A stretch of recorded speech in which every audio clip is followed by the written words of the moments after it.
A struggling farmer shared his last meal with a dying chief. He returned with 5 girls that changed the farmer's life forever. The years that swept across this wild land were like gusts of wind, blowing away memories and wearing down hearts that were thought to have turned to stone. In 1884, in a dusty settlement known as Lone Star, the silence on Arthur Blackwood's ranch wasn't the peaceful quiet of a soul at rest, but the heavy shroud of a grave, burying the past. 2 years. 2 years had passed since the day his world fell apart, and the echo of a family that was no more remained louder than any sound in the world. Do you enjoy stories of romance in the Wild West? Let us know by commenting 1 and sharing where you're from. Every morning, the sun would claw its way over the horizon, casting a harsh, white light onto the parched land. It fell upon a rickety house with peeling paint, a fence just as crooked, and a solitary man. His name was Arthur, but in the quiet chambers of his own mind, he bore another, more honest title, Grief Walker. Arthur's life wasn't a flow, but a series of mechanical, repetitive actions. He rose before dawn, breathing in the scent of dry earth and old, decaying wood. He went to the well, his calloused hands gripping the cold crank, its groan the only cry in the morning stillness. He milked his old cow, his eyes not on the animal but staring through it, to a distant place only he could see. It was a home he had been building, a flourishing garden, and a rocking chair on the porch where he and Eleanor had sat, hand in hand. The memory of Eleanor never arrived like a storm, but like 1,000 tiny dust motes, accumulating day by day, hour by hour. He saw her reflection in the glass of a window pane, heard her laughter in the wind's low sigh. His sorrow had transformed everything into a museum of loss. The rocking chair was still there, in the corner, where she had sat knitting for the son they never had. He couldn't bring himself to move it, to even touch it. It was a scar, not on his skin, but on his very soul. Grief wasn't a feeling. It was a state of being. It was the empty ache in his stomach whenever he sat down to eat, the heavy weight on his shoulders as he stooped to mend the falling fence. The fence, again. It was a mirror of his own spirit, rotting, fragile, just waiting for a strong wind to bring it all down. The field in front of his house, once lush and green, was now a desolate, yellow wasteland of weeds and dust. And then change came. It arrived not in the form of a storm or an explosion, but as a small, dark speck on the familiar trail. The speck grew larger, slowly, like a blot of ink on the silver-colored canvas of the desert. Arthur watched it, his hands falling limp at his sides, his heart filled with suspicion. He had learned that on this land, strangers rarely brought good tidings. As the man came closer, Arthur recognized him as a Native American, his hair and beard silver with age, his face etched with wrinkles. He rode a gaunt, skeletal horse, but on his face, despite his exhaustion and pain, was an expression of dignity, a spirit that refused to be broken. Arthur, a man accustomed to isolation, stood motionless. He neither advanced nor retreated. He simply watched. The Native American, as if he had spent his last ounce of strength, fell from his horse. Arthur, still and quiet as a dead tree, saw the old man struggle to rise, his tired eyes filled with an unbreakable hope. There was something in that gaze, a boundless sorrow, yet also fierce determination, that reached a deep, forgotten corner of Arthur's soul. It was a corner he had thought sealed forever by his own grief. His mind became a battlefield. On one side, the voice of isolation, the voice of his old, familiar pain, urged him to turn away. "All the trouble in the world comes from other people," it whispered. "Let him be." But on the other, a different voice, thin as a thread but full of strength, rose up. It was Eleanor's voice, not a physical sound, but a feeling, a deep-seated urge. "Compassion doesn't die, Arthur," it said. "It just sleeps." In the end, compassion won. Arthur moved forward, his feet heavy. He approached the man, recognizing Tashunka, an old chief. He saw the suffering on his face, saw his hands clenched tight, as if trying to hold on to something. Arthur, with the gruffness of a man who had lived too long with his pain, asked curtly, What do you need?" Tashunka, with a supreme effort, lifted his head. He looked straight into Arthur's eyes, his gaze full of wisdom, as if seeing past his rugged exterior and into his wounded heart. He didn't ask for food or water. He simply spoke a name, a moniker that had clung to Arthur in his loneliness. Grief Walker. That name, spoken by a stranger, moved him profoundly. It wasn't a judgment, but an understanding. It was like a stranger passing by a ruined garden and knowing what it once was. Tashunka saw not just Arthur's pain, but the kindness still buried deep inside him. He placed his trust in him, a complete stranger, a man who had once been a chief, a great warrior, chose to come to this place to die, and chose Arthur to be entrusted with a promise. In that final moment, Tashunka's hand found Arthur's shoulder. His touch was not forceful, but heavy with the weight of a plea. "You are a good man, Grief Walker," he whispered. "Sorrow has walked with you, but your heart is not stone." A cold draft, which had lain dormant in the house for 2 years, was suddenly chased away by the warmth of a stranger. Arthur, with a heavy sigh, carefully placed Tashunka on the simple wooden cot in the corner of the room. The boards were thick with dust, but he didn't mind. His eyes remained fixed on the frail old man. That kind of pain, Arthur knew, couldn't be soothed with words. He turned and went into the cold kitchen. On the stove, a bowl of cold soup remained, his last meal.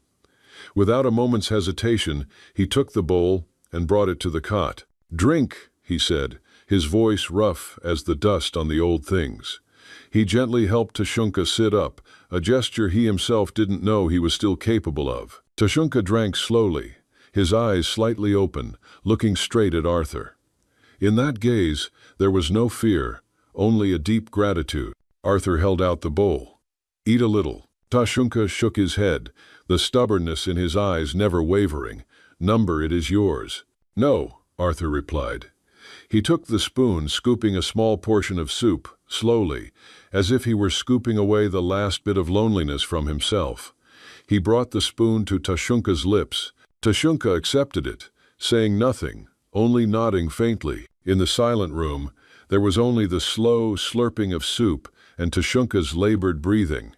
The single meal, a bowl of soup, was shared. The silence between them was not one of strangeness, but a wordless understanding, like two lost wanderers in a desert, finding each other in a barren oasis. After the meal, Tashunka, with his last breath, took Arthur's hand. His touch was weak, but his words were full of power.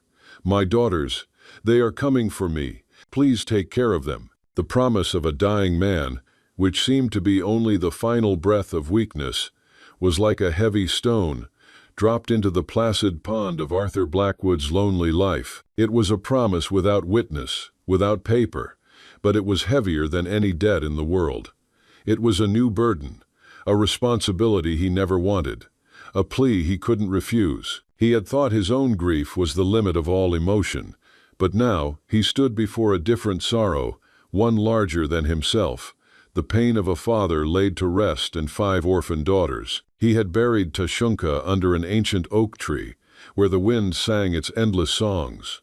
The grave was simple, without a tombstone, only a piece of wood that Arthur had hastily carved. Tashunka, Grief Walker, he had etched, reluctantly and painfully, as if carving onto his own sorrow. That second name, uttered by a dead man, had become a part of him, an indelible reminder. It was then, as if by unavoidable fate, that they arrived. Not 1, but 5. 5 small, thin, yet resilient figures, shimmering in the dusty afternoon light of Lone Star. Leading them was a girl, her figure slender but her steps steady. Her face, partly obscured by a curtain of black hair, showed no fear, only a suppressed sorrow and a sharp vigilance. She was Winona, Tashunka's eldest daughter, carrying the weight of a leader for her family. Behind her were her 4 younger sisters, Istas, with intelligent, distant eyes, clutching a bundle of wild herbs, Zitkala, a small warrior with sharp eyes, always in a defensive stance, Wee, a girl with skillful hands, carrying a half-woven basket, and Mina, the youngest, clinging to her sister's back, her large eyes wide, staring blankly at the world around her. As they drew near, Arthur felt a shift in the atmosphere. It was no longer a dead silence, but a tense stillness, a potent living energy. They didn't carry many possessions, but their presence filled a void that Arthur hadn't even known existed. Winona came forward, without a word. Her eyes scanned the dilapidated house, the crooked fence, and stopped at the carved wooden marker on her father's grave. A contained sorrow appeared in her eyes, but she did not cry. She simply stood there, her silence louder than any lament. Her gaze, direct and unafraid, said everything. She was ready to face anything to protect her sisters. The wildness of the land was etched into Winona's memory from the time she was a child. The smell of damp earth, the smoke from hide lodges, and the whisper of the wind in the trees. Her father, Chief Tashunka, was a strong man whose hands not only held a bow but also wove exquisite baskets. Her mother, a woman with a gentle smile, would sing ancient songs while she wove cloaks from tanned hide. They were poor but lived in harmony until the spring of 1880, when smallpox claimed the lives of her mother and two younger sisters. Winona, just 14 then, watched her father press cold cloths to the foreheads of his loved ones, foreheads that no longer felt the warmth. She buried her mother and sisters herself under a great tree, with a simple wooden cross she had carved. 2 years later, the tribe was hunted. White men wanted their land, killing the men and taking the women as slaves. Her father fought bravely, but in time, he too became a target, relentlessly pursued. He went into hiding alone to keep his daughters from harm. Winona, then 16, was left to fend for herself and her 4 sisters. She tried to hold on to what was left of their tribe, but everything vanished like smoke. Her father promised he would find a way to return every month, but this time he left and never came back. After the burial, Winona approached Arthur, who still stood a few paces away, motionless. Her English was flawless and clear, without a hint of hesitation, which surprised Arthur. "I am Winona," she said, her voice full of authority, "Tashunka's daughter. My father said we would find a man of honor here, a protector." Her words weren't a question, but a declaration. She wasn't demanding or begging. She had come to make a pact. Arthur, a man who only spoke when necessary, was flustered. He tried to find the words, but all he could do was nod. Winona understood. She saw his calloused hands, the weariness in his eyes, and she knew this man had also lost something. She continued, her voice softening slightly, but still resolute. "We do not come as beggars. We have skills. We can hunt, gather, and heal.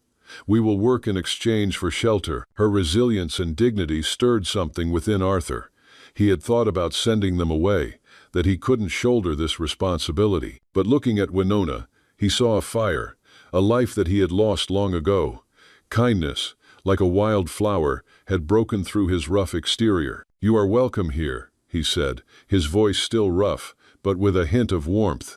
"There is not much, but what I have is yours." That night, Winona noticed the kindling by the stove was stacked a little higher, more carefully, and she stirred the stew a little longer, letting the warmth settle deep into the walls and maybe into him. Outside, the wind had softened into a hush that let the ranch breathe again. Inside, the air warmed not just with fire, but with something unfamiliar, a scent that had not visited these walls in years. It was the scent of home, of rabbit simmered gently, of wild mint weaving its subtle promise through the rising steam, and the earthy sweetness of corn flatbread cooling on a stone by the hearth. Winona stood by the stove, carefully ladling the stew into a deep clay bowl, a single utensil her father had left her. The dark broth shimmered in the lantern light, filled with tender wild potatoes, a few dried corn kernels, and a whisper of wild mint.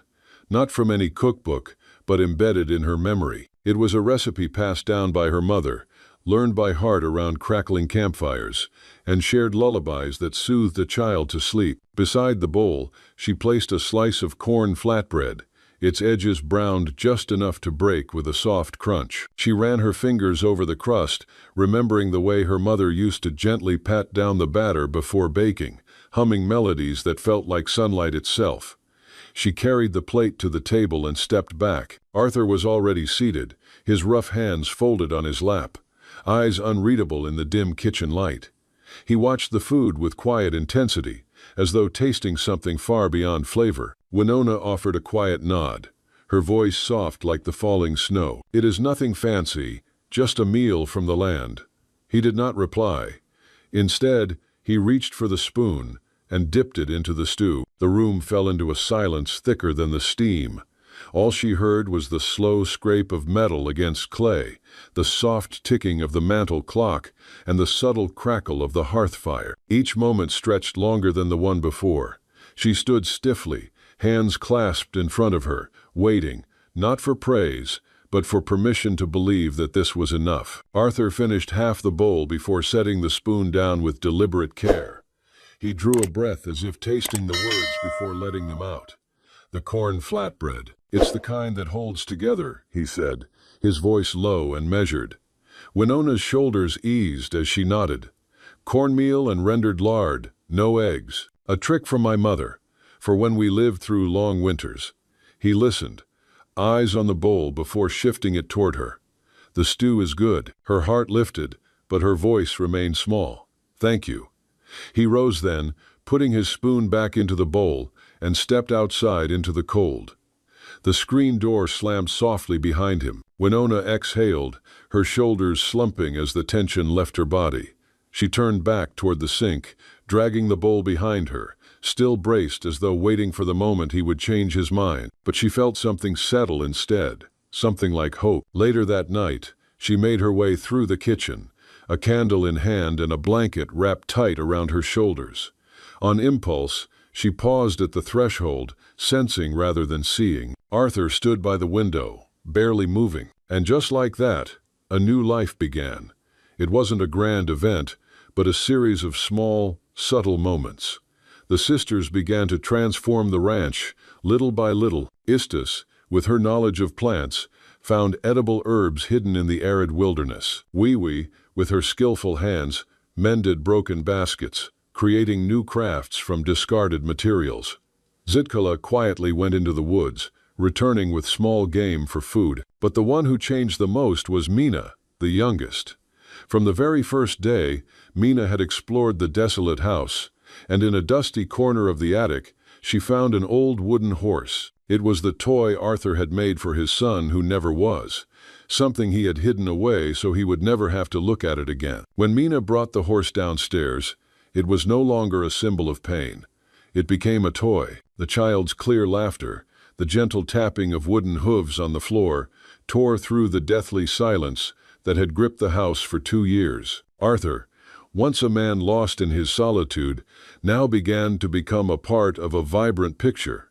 He started mending the crooked fence not just as a chore, but for a new, meaningful purpose. He smelled the delicious scent of soup from the kitchen, heard the girls' quiet giggles.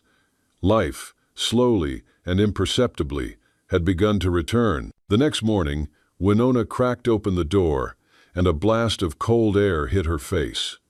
Lying on the porch step just outside, without a note or a knock, was a bundle of kindling and 5 fresh eggs. That was all, like a silent greeting from a man who didn't know how to greet. A small smile touched her lips as she picked them up, feeling the roughness of the wood and the cool smoothness of the eggs. She carried them inside and stepped into the kitchen, then paused. It was colder than she thought. The hearth had long gone cold. Cobwebs clung to the rafters.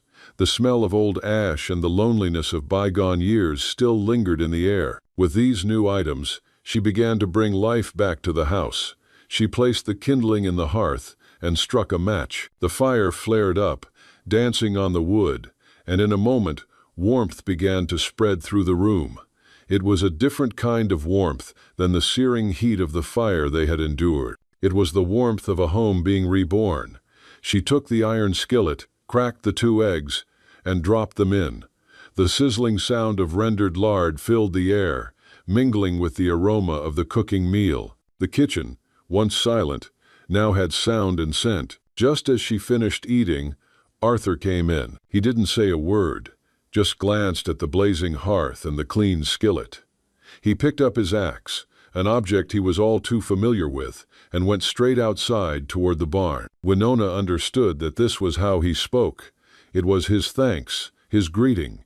His actions told her that he had accepted her presence and that he would continue his work to rebuild this place with her. In the following days, Arthur and Winona worked together, though they didn't do the same things. He handled the heavy labor like chopping wood, mending the fence, and reinforcing the barn. She and the sisters took on the smaller but no less important tasks like cleaning the house, organizing belongings, and cooking cozy meals. Arthur's care was not in sweet words, but in rough-hewn actions. One morning, as Winona was trying to patch an old blanket, she noticed a new needle and thread, along with a piece of soft buckskin placed on the windowsill. He said nothing, just left them there. It was his way of telling her that he had noticed her work and that he wanted to help. One afternoon, when Winona was washing clothes by the well, she noticed a small hole in the bucket. She was about to look for a replacement when Arthur appeared. He said nothing, just took the bucket and went into the barn. About an hour later, he brought it back, the bucket patched with a small piece of iron, sturdier than ever. When he handed it to her, he said gruffly, "Now it won't leak anymore." The words, though crude, brought her an unusual warmth. It showed her that he cared about even the smallest details of her life. In the evenings when they sat around the fire, Winona often told her sisters stories about their tribe. Arthur sat in the corner, silent, but always listening. His gaze was no longer distant, but directed toward the children, sometimes resting on Winona. She could feel that he wasn't just hearing the stories, but he was trying to understand them, to understand her world, and what had made her who she was. His clumsy care also manifested in his starting to pay attention to small things. He fixed the old rocking chair that had been broken for a long time, just because Mina loved to sit on it. He brought home wildflowers and placed them on the windowsill, because he had seen Winona smile when she looked at them. One evening, as Winona and Arthur sat on the porch, watching the children play, she said to him, "I will try to fix the dining table. It is a bit warped." Arthur looked at her, then at his rough hands. "Tomorrow," he said, his voice full of certainty. "I'll do it." His words were not just a promise, but a declaration. He would not let her rebuild this place alone. He would do it with her. But the Wild West was never a peaceful place, and Arthur's fragile peace was shattered by something else, an enemy from his own world. It was Garrett the Rattler Vance, a greedy, vulgar, and prejudiced rancher. He rode up to the ranch, his face full of contempt. He looked at Arthur, then at the girls, and his lips curled into a wicked, scornful smile. "I heard you've taken in some rattlers, Blackwood," he said, his voice a gravelly rasp. "Aren't you afraid they'll bite you?" His presence was like an infection, festering the fragile peace that had just begun to grow. Winona and her sisters immediately fell silent, huddling together, their eyes filled with wariness and fear. Winona took a step forward, facing Vance, without a hint of hesitation. Vance laughed loudly, a mocking, derisive sound, and turned his attention to the girls. "Are they your property, Blackwood? I'd pay you a fair price for a few helpers out here." A cold rage rose in Arthur's chest. Compassion, protection, and responsibility all converged into one powerful emotion, a fury that had been dormant for too long. He stepped forward, standing in front of Winona, his hands slowly moving towards the shotgun hanging on the wall. His eyes, once empty, were now filled with a deadly threat. Winona, still standing her ground, looked straight into Vance's eyes, her own gaze unwavering. "We are Tashunka's daughters," she said, her voice clear and strong. "We are not property. This man, Arthur Blackwood, is a man of honor. You are not." A profound silence descended upon the ranch. The wind no longer howled, only the rapid beating of hearts could be heard. Garrett Vance, taken aback by Winona's resilience and Arthur's lethal stare, backed away. He mounted his horse, but not before giving Arthur one last look, an expression of warning and promised revenge. Arthur stood there, watching him go, and felt a surprising warmth on his arm.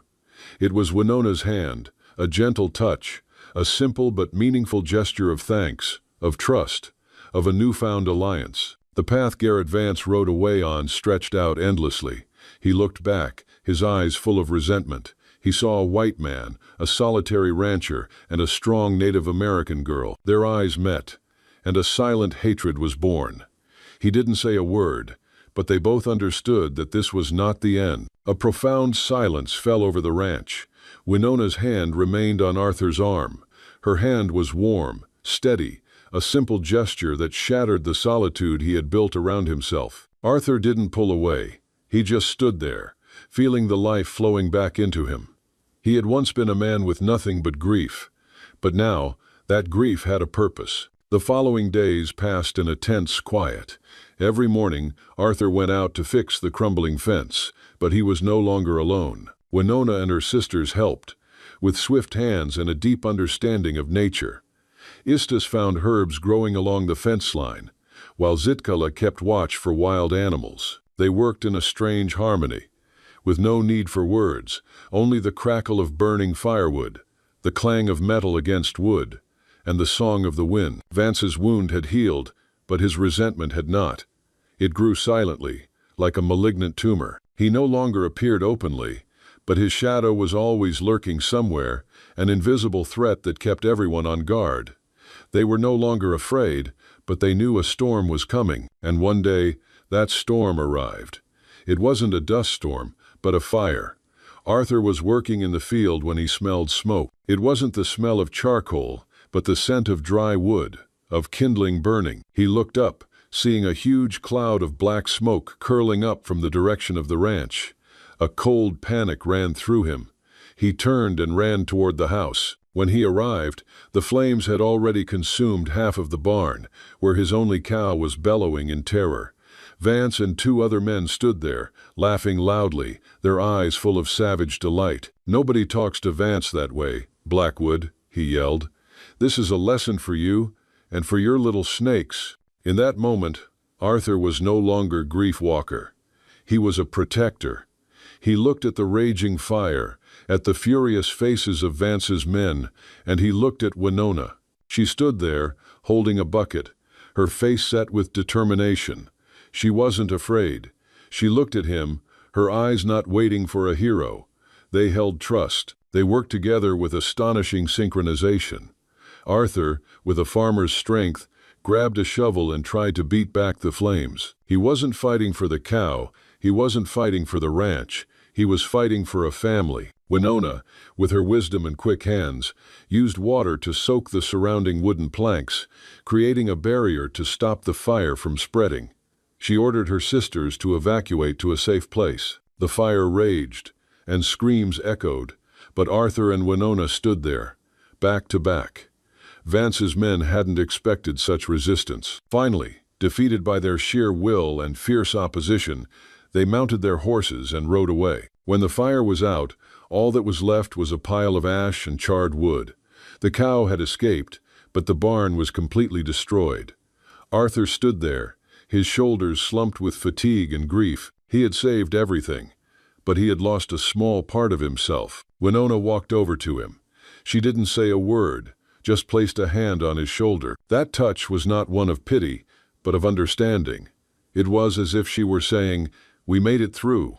We're okay." Arthur turned and looked into her eyes. He saw a hidden pain and a flicker of hope that still smoldered. He reached out and touched her hand. In that moment, there were no words, no romance, just two broken people who had found each other in a world full of hatred. He looked at Winona, at her sisters, at the ruined ranch, and he knew that this was his new life. A life with no more solitude, no more fear. It was a life with responsibility, with love, and with a family. "This is our home," he said, his voice full of resolve, "and no one is going to take it from us." The night that fell over Arthur Blackwood's ranch was no longer a dead silence. Instead, it carried the scent of smoke and ash, a bitter smell of loss that was also the scent of survival. Half the barn was now cinder, and in the faint moonlight, the long shadows of the ruins lay like open wounds.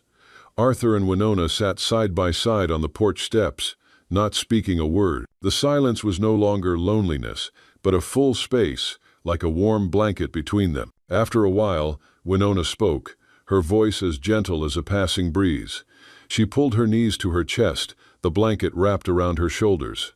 "My mother, she once told a story," she said, her eyes gazing at the pile of ash, as if seeing something that had happened long ago. "She burned a whole deer roast to a crisp because she was too busy telling me about how my father asked her to marry him." Arthur tilted his head, his eyes still on the smoldering ruins. His hat was pulled low to ward off the chill. The corners of his lips quirked, and a faint, almost inaudible chuckle escaped him. It was a soft, brief sound, but it was real. It was the first time Winona had ever heard him laugh. She turned her head slightly, stealing a glance. In the starlight, his face looked gentler than usual, the shadows kinder. She did not say anything more, just let the sound of his laughter hang in the air between them. "My father, he ate the whole thing," Winona continued, her voice softer. "My mother was crying, but my father just took a bite and said, 'Burned love is still love if it's warm.' And he ate the entire piece. I laughed so hard I nearly choked. My mother started laughing too. She always did get mad at herself more than anyone else." When the night deepened and they stood to go inside, Arthur paused by the door. "I'll fix the fence as soon as the sun rises," he said, his voice low and warm. Winona blinked. "Why?" "A home needs a strong fence," he replied, his voice a low rumble. "And you need a place to grow wildflowers." Winona nodded, her heart skipping a small beat. "Thank you," she said.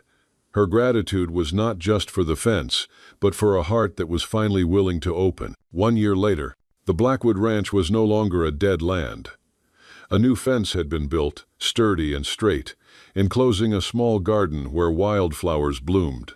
The barn had been rebuilt, larger and more solid, and the laughter of 5 girls echoed everywhere, chasing away the silence that had reigned for so many years. It was the laughter of life, of hope, of a family that had found each other. One hot summer afternoon, a stranger appeared. He was a strong young warrior with tribal tattoos on his arms. He rode a dark horse, his eyes scanning the ranch. When he dismounted, Winona recognized him as a man from her old tribe. "We have found a new land," he said, his voice filled with pride. "A safe place where everyone can live together. The tribe has been united." He looked at Winona. "Your father was a great man. It is time for you and your sisters to return to your roots." Winona listened to those words, and in her heart, a silent battle began. On one side was the call of her ancestors, of blood, and on the other was the home, the family she had built with her own hands. Her sisters stood behind her, their innocent eyes looking from Arthur to the strange man. They did not want to go. Tears were already streaming down Mina's cheeks. That afternoon, as the sun began to sink to the west, the 5 girls mounted their horses. They carried few belongings, only the clay pot and a few blankets. The wind blew at their backs, like a whisper from the past, a promise from their ancestors. Arthur stood watching them leave, not saying a word, his face expressionless, but in his eyes there was a profound sadness. That night, alone by the fireplace, he felt the old silence return. The ranch once again felt vast and empty. He looked at Mina's wooden horse, and in that moment, he felt his heart break into 1,000 pieces. However, the next afternoon, something unexpected happened.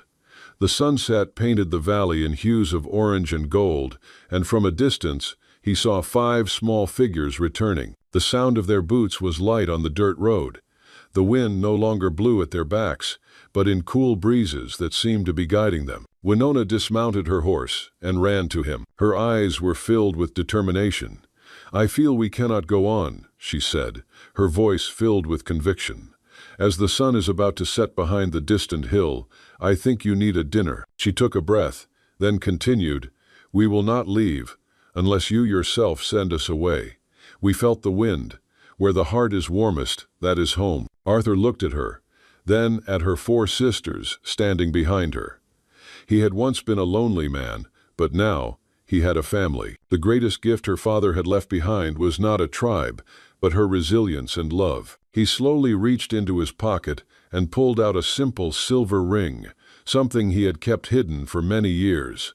It was not a luxury item, but Eleanor's memento. "This is not just my promise," he said, his voice filled with emotion, "but a promise for a new life, with you."